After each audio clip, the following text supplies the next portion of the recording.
Why is it that in a world where collaboration is frequently lauded as the pinnacle of success, certain women consciously, peacefully, even joyfully choose to live without a man?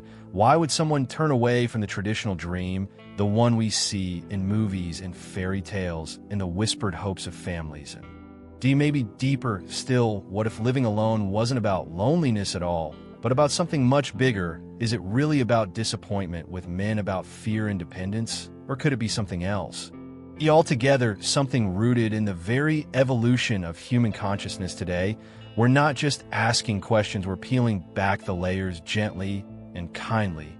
And maybe after watching this video, you start seeing life, love, and womanhood a little differently.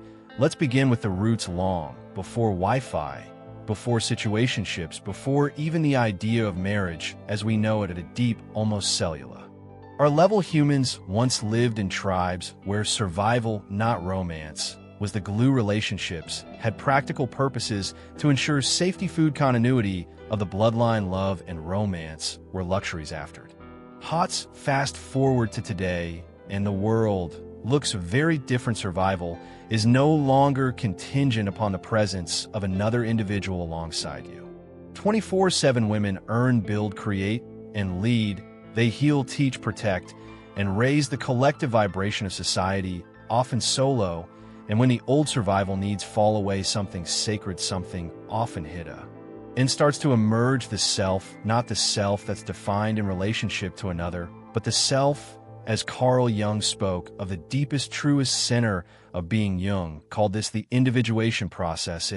It's the path where a person becomes whole, not by fusing with another, but by fully becoming themselves. And for many women, especially today, this journey toward individuation naturally leads to a reevaluation.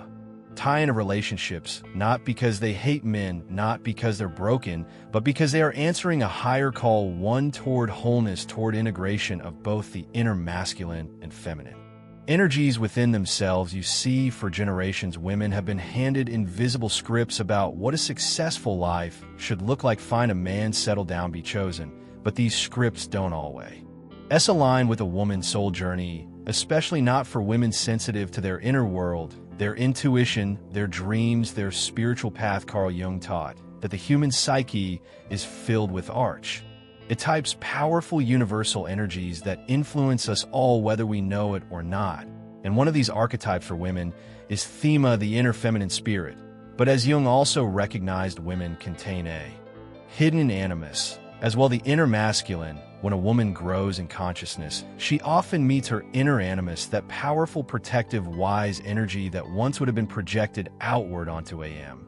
And when she meets it inside herself, she realizes, I already have strength, I already have vision, I already have protection, and that changes everything. Choosing solitude then isn't loneliness, it's sovereign. It's a reclaiming of power that was never truly lost, only misplaced in the labyrinth of cultural expectations. So when a woman chooses to live without a man, it might look like a rebellion from the outside, but from the inside, it's often a quiet homecoming, a spiritual rite of passage, a sacred remembering. So, if individuation is the journey toward wholeness, you might wonder, why isn't everyone on it? The truth is, it's not an easy path. Carl Jung said, there is no coming to consciousness without pain, because before we can meet the treasures inside us, we often have to meet the shadows too. For many women, choosing to live without a man isn't born from hatred, resentment, or coldness. It's born from this inner work, from confronting the hidden scripts, the unconscious wounds, the inherited stories that say you're not whole unless someone else completes you. And here's where it gets really powerful. Jung articulated the concept of the shadow as the unconscious aspect of the psyche, encompassing those facets of ourselves that we deny, repress, or remain oblivious to. For centuries, women have been conditioned to suppress various elements of their identity, be it ambition, anger, wildness, or profound spiritual insight. In Jungian analysis, the animus frequently manifests outwardly in the form of a man, rather than being acknowledged internally. As women begin to confront their shadow, they come to the realization that they are not lacking. Rather, they have merely forgotten their true selves. Beneath this awakening lies another layer, one that is softer and deeper, often residing just below the surface. In Jung's exploration, the concept of the mother transcends the mere biological figure who brought us into existence. It serves as a profound symbol representing the collective emotional framework we inherit. This encompasses our self-nurturing practices, our expectations of care from others, and our comprehension of dependency, affection, and connection. And herein lies the subtle sorrow of it. Many women were raised with an unconscious expectation to be the nurturer of others, but not of themselves, to sacrifice to serve, to self-abandon, choosing to live. Without a man then becomes a way of healing this inherited wound. It's a way of learning how to mother oneself, not in a cold, harsh way, but with the deep, soft hands of compassion that maybe were never am. Odeli before, when a woman tends to her own garden first, when she pours her energy back into herself, she transforms. She no longer seeks a man to complete her. She seeks connection that complements her, but doesn't define her. And sometimes the soul is called to walk that path alone for a while, or maybe even for a lifetime, not out of bitterness, but out of profound self-respect. Something else begins to happen too, something that often goes unnoticed from the outside. Many women experience a spiritual awakening through this process. They begin to feel the currents of life moving through them differently. They start questioning not just relationships, but reality itself. Is the traditional model of love still serving my evolution? What if genuine partnership transcends possession and embraces mutual freedom? What if solitude serves as a revered instructor rather than a form of punishment? Jung would have found these inquiries intriguing, for to him, individuation transcended mere conformity to societal norms. It was an exploration of the authentic self, even when it ventured into the uncharted territories of existence.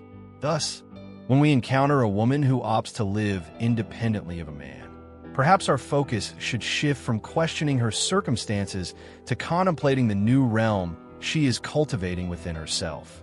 Let us take a moment to broaden our perspective. What if women's decisions to live without men signify not merely individual choices, but rather a component of a more profound evolutionary shift? Carl Jung posited that humanity undergoes evolution not solely in biological terms, but also in psychological and spiritual dimensions.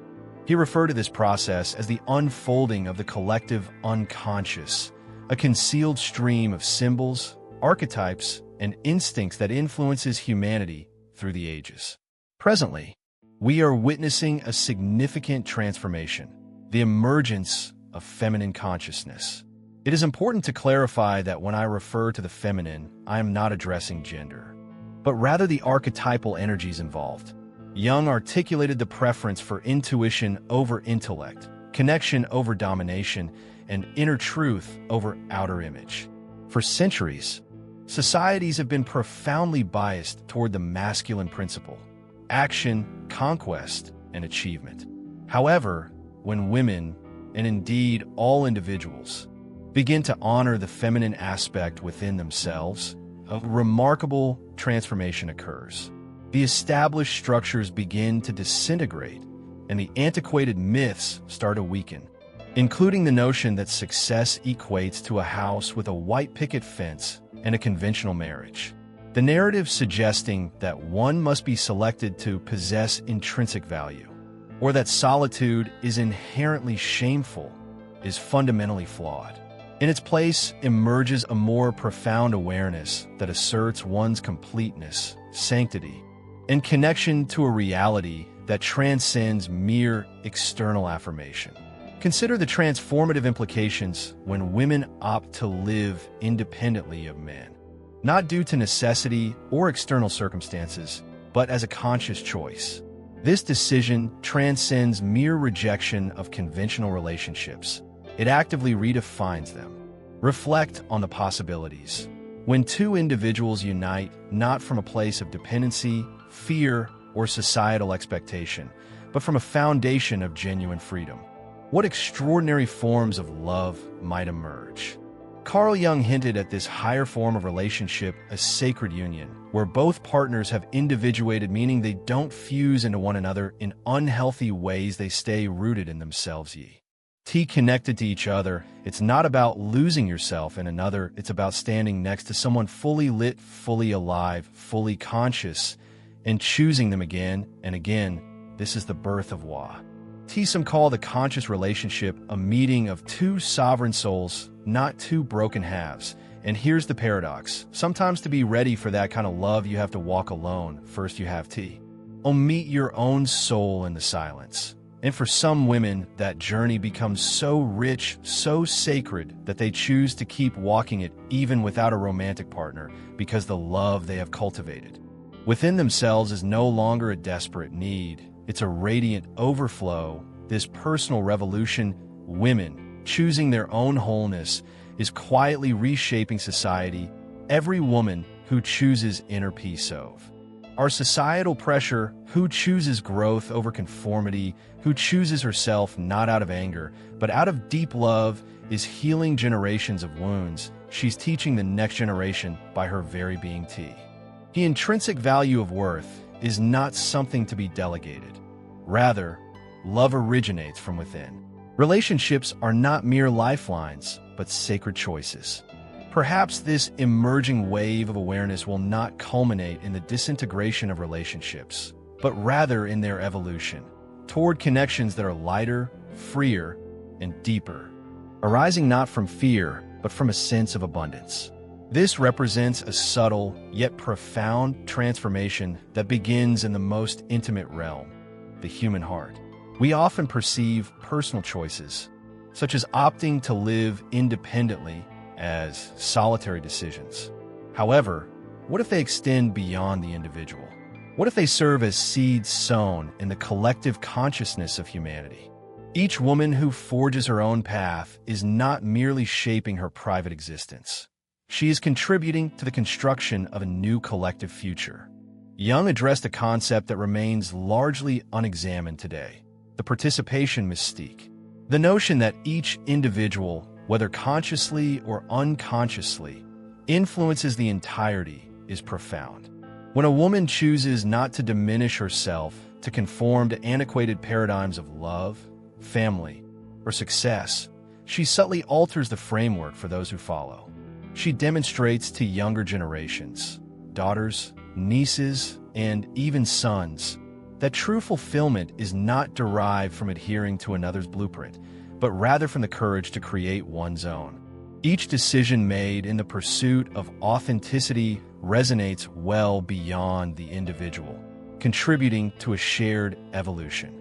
There exists a topic that remains largely unaddressed within the realm of ancient spiritual traditions spanning various continents and cultures: the revered journey of voluntary solitude. Often regarded as sacred by mystics, shamans, and healers, along with priestesses, recognize that to connect with the divine, one must sometimes withdraw from the cacophony of societal expectations. This retreat allows for the discernment of the subtle voice that lies beneath the surface. For many women today, living independently transcends mere liberation from relational turmoil. It embodies the establishment of a sanctuary for introspective work, a temple not constructed of physical materials, but rather of tranquility, stillness, and mindful presence. They are reclaiming solitude not as a form of punishment, but as a profound and transformative spiritual practice, a means to delve deeper into their own insights and to reestablish a connection with the rhythms of nature, the cosmos, and the soul. Interestingly, when women embrace this sacred solitude, they frequently emerge as conduits for innovative expressions of creativity, leadership, and cultural evolution. Historically, a significant portion of female creativity has been channeled outward, focusing on nurturing others, maintaining households, and supporting various systems. However, when a woman redirects her energy inward, remarkable transformations can occur. New art emerges, innovative philosophies take shape, and novel approaches to teaching, healing, and community building begin to flourish. Numerous significant spiritual and artistic movements throughout history have emerged from solitary, often unseen inner explorations undertaken with courage and without the expectation of recognition. This should not be perceived as withdrawal. Rather, it is a transformative process, transmuting the quietude of solitude into something precious for both the individual and society. Perhaps women opting to live independently at this juncture in history are not forsaking love. Instead, they may be cultivating the groundwork for a more elevated expression of love, one that transcends fear, obligation, or need, and is founded on the sheer delight of connection between two complete, radiant individuals. They may not be fleeing from a fractured reality, but instead giving rise to a paradigm that the world urgently requires. Relationships anchored in autonomy rather than dependence. Communities founded on integrity rather than concealed scars. A future in which the selection of one's spiritual journey is honored rather than scrutinized. Women living independently are not mere representations of solitude. They are the visionaries of a profound future. They serve as the sacred architects of the unseen pathways humanity must eventually traverse, not in separation, but towards a new, more enlightened and compassionate mode of existence together. This is not merely a personal decision.